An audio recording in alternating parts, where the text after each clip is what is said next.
Good morning, children. Today we are going to start with the revision of lesson number 5, verbs.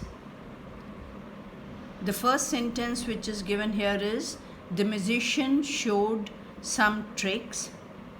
The children swam in the pool. The teacher is happy. Lata Mangeshkar has a sweet voice. Mother has a new sari.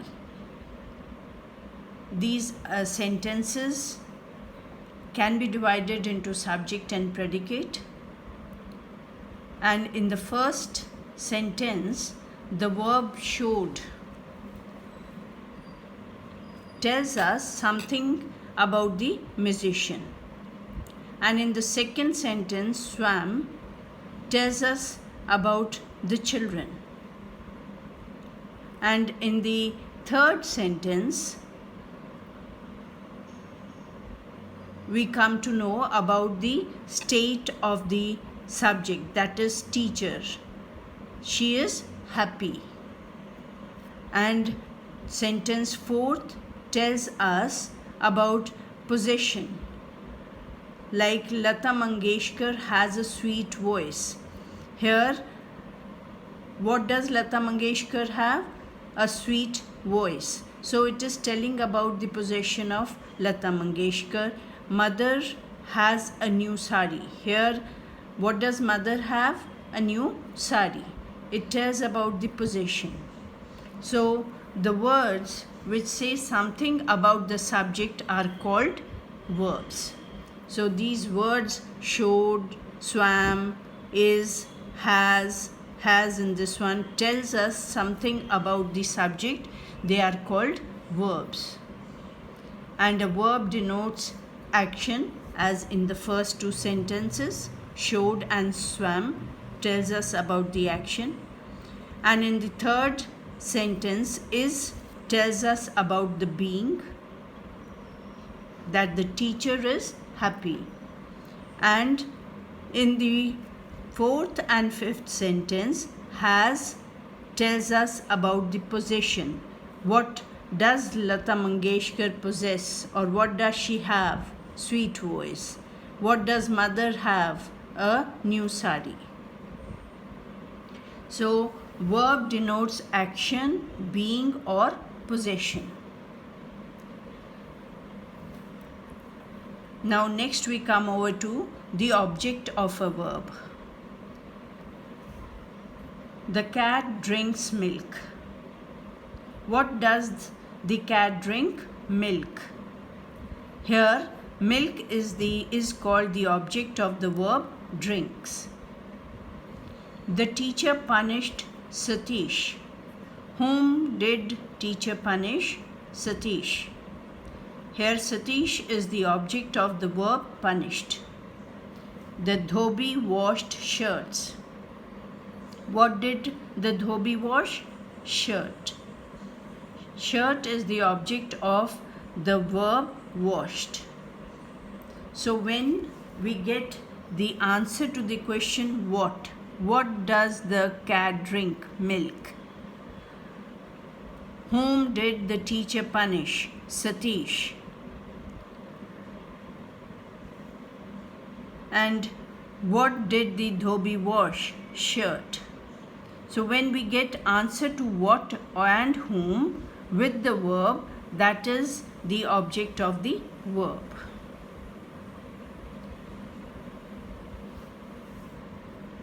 Next we come over to the types of verb. Transitive verb. A verb that requires an object to complete its sentence is called transitive verb. So when a verb requires some object to complete its sense, then it is called transitive verb. Like for example, the boy ate all the chapatis. What did the boy eat? Chapatis. Mother loves the little baby. Here, baby is the object. Whom does mother love? Baby. The doctor gave the patient medicine. What did the doctor give? Medicine. The tailor stitches shirts and pants. What does the tailor stitch? Shirts and pants. So these are the objects: chapati, baby, medicine, shirts and pants. So the verbs which make a complete sense by the use of an object are called transitive verbs.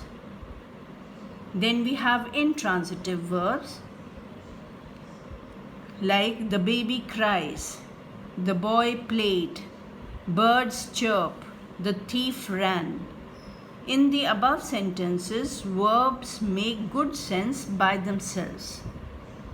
Here, object is not required. So the verb that makes good sense by itself and does not require an object is called intransitive verb.